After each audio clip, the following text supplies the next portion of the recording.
आइए आपको बटुक केव यहाँ का कुआलालंपुर का दिखाएं।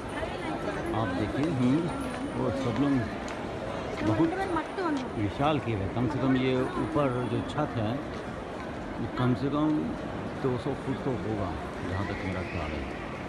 तो ये अंदर देखिए बहुत विशाल केव है।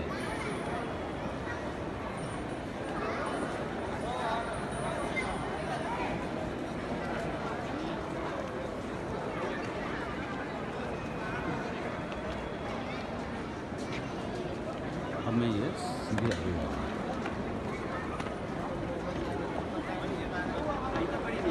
इतना ऊपर चढ़ के आने में पसीने छूट गए, एकदम तरातर पसीने में हैं।